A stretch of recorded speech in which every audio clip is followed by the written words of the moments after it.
ಎಲ್ಲರಿಗೂ Amrutha's tasty and healthy ಕಿಚನ್ಗೆ ಸ್ವಾಗತ. ಇವತ್ತು ಕ್ಯಾಪ್ಸಿಕಮ್ ಮತ್ತು ಬಟಾಣಿ ಹಾಕಿಬಿಟ್ಟು ಪಲಾವ್ ಮಾಡೋಣ. ಅದಕ್ಕೆ ಒಂದು ಕುಕ್ಕರ್ಗೆ ಒಂದು 2 ಸ್ಪೂನ್ನಷ್ಟು ಎಣ್ಣೆ ಹಾಕ್ಕೊಳ್ಳಿ. ಎಣ್ಣೆ ಬಿಸಿಯಾದ ಮೇಲೆ ಒಂದು 2 ಏಲಕ್ಕಿ, ಒಂದು ಪಲಾವಿನ ಎಲೆ ಹಾಕ್ಕೊಳ್ಳಿ, ಒಂದು ತುಂಡು ಚಕ್ಕೆ, 3 ರಿಂದ 4 ಲವಂಗ, ಒಂದು 2 ಅನಾನಸ್ ಹೂವು, 1 ಸ್ಪೂನ್ನಷ್ಟು ಸೋಂಪು ಹಾಕ್ಕೊಳ್ಳಿ. ಇದೆಲ್ಲ ಹಾಕಿಬಿಟ್ಟು ಇದಕ್ಕೆ ಒಂದು 3 ರಿಂದ 4 ಕಟ್ ಮಾಡಿರೋ ಹಸಿಮೆಣಸಿನ್ಕಾಯಿ ಹಾಗೆ ಒಂದು ದೊಡ್ಡ ಈರುಳ್ಳಿನ ಕಟ್ ಮಾಡಿ ಹಾಕ್ಕೊಳ್ಳಿ. ಇದೆಲ್ಲ ಹಾಕ್ಕೊಂಡು ಚೆನ್ನಾಗಿ ಒಂದು ಸಲ ಫ್ರೈ ಮಾಡ್ಕೊಳ್ಳಿ. ಈರುಳ್ಳಿ ಕಲರ್ ಸ್ವಲ್ಪ ಚೇಂಜ್ ಆಗೋವರೆಗೂ ಇದನ್ನು ಫ್ರೈ ಮಾಡ್ಕೊಳ್ಳಿ. ಈಗ ಇದಕ್ಕೆ 1 ಸ್ಪೂನ್ನಷ್ಟು ಶುಂಠಿ ಬೆಳ್ಳುಳ್ಳಿ ಪೇಸ್ಟ್ ಹಾಕ್ಕೊಳ್ಳಿ. ಶುಂಠಿ ಬೆಳ್ಳುಳ್ಳಿ ಪೇಸ್ಟ್ ಹಾಕ್ಕೊಂಡು ಚೆನ್ನಾಗಿ ಇದನ್ನು ಮಿಕ್ಸ್ ಮಾಡ್ಕೊಳ್ಳಿ. ಈಗ ಒಂದು 2 ನಿಮಿಷ ಇದನ್ನು ಚೆನ್ನಾಗಿ ಹುರ್ಕೊಂಡ ನಂತರ ಇದಕ್ಕೆ ಕಟ್ ಮಾಡಿರುವಂಥ ಒಂದು ಕ್ಯಾಪ್ಸಿಕಮ್ ಹಾಕ್ಕೊಳ್ಳಿ. ಕ್ಯಾಪ್ಸಿಕಮ್ ಹಾಕ್ಕೊಂಡು ಒಂದು ಸಲ ಮಿಕ್ಸ್ ಮಾಡಿ ನಂತರ ಇದಕ್ಕೆ ಒಂದು ಅರ್ಧ ಕಪ್ನಷ್ಟು ಹಸಿ ಬಟಾಣಿನ ಹಾಕ್ಕೊಳ್ಳಿ.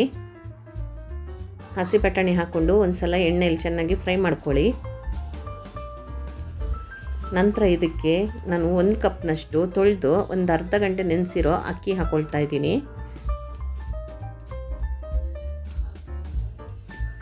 ಈಗ ಇದನ್ನು ಒಂದು ಸಲ ಚೆನ್ನಾಗಿ ಮಿಕ್ಸ್ ಮಾಡ್ಕೊಳ್ಳೋಣ. ನಾನಿಲ್ಲಿ ಒಂದು 1/4 ಕಪ್ನಷ್ಟು ತೆಂಗಿನಕಾಯಿನ ರುಬ್ಬಿಟ್ಟು ಅದರ ಹಾಲು ತೆಗೆದು ಹಾಕ್ಕೊಳ್ತಾ ಇದ್ದೀನಿ. 1 ಕಪ್ನಷ್ಟು ಹಾಲು ಹಾಕ್ಕೊಂಡಿದ್ದೀನಿ. ಹಾಗೆ 1 ಕಪ್ನಷ್ಟು ನೀರು ಹಾಕ್ಕೊಳ್ಳಿ. ರುಚಿಗೆ ತಕ್ಕಷ್ಟು ಉಪ್ಪು ಹಾಕ್ಕೊಳ್ಳಿ. ಈಗ ಇದಕ್ಕೆ ಒಂದು ಅರ್ಧ ಸ್ಪೂನ್ನಷ್ಟು ಕಾಳು ಮೆಣಸಿನ ಪೌಡ್ರ್ ಹಾಕ್ಕೊಳ್ಳೋಣ. ಹಾಗೆ ಅರ್ಧ ಸ್ಪೂನ್ನಷ್ಟು ಗರಂ ಮಸಾಲ ಇದೆಲ್ಲ ಹಾಕ್ಕೊಂಡು ಒಂದು ಸಲ ಮಿಕ್ಸ್ ಮಾಡ್ಕೊಳ್ಳಿ. ಈಗ ಇದಕ್ಕೆ ಕಟ್ ಮಾಡಿರುವಂಥ ಸ್ವಲ್ಪ ಪುದೀನ ಮತ್ತು ಕೊತ್ತಂಬರಿ ಸೊಪ್ಪು ಹಾಕ್ಕೊಳ್ಳೋಣ. ಇದೆರಡು ಹಾಕ್ಕೊಂಡು ಒಂದು ಸಲ ಚೆನ್ನಾಗಿ ಮಿಕ್ಸ್ ಮಾಡ್ಕೊಳ್ಳಿ. ನಂತರ ಇದು ಕುಕ್ಕರ್ ಮುಚ್ಚಳ ಮುಚ್ಚಿ ಒಂದು 2 ವಿಶಿಲ್ ಮಾಡಿಸೋಣ. ಇದನ್ನು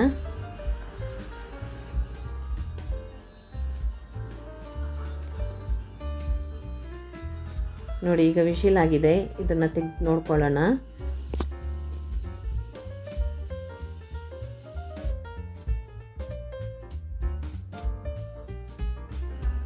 ಇದು ಮಕ್ಕಳಿಗೆ ಟಿಫಿನ್ಗೆ ಪ್ಯಾಕ್ ಮಾಡಿ ಕೊಡ್ಬೋದು. ಇದು ತುಂಬಾ ಖಾರ ಇಲ್ಲ, ಮಸಾಲೆ ಇಲ್ಲ, ಏನಿಲ್ಲ. ಆದ್ದರಿಂದ ಮಕ್ಕಳು ಇಷ್ಟಪಟ್ಟು ತಿಂತಾರೆ.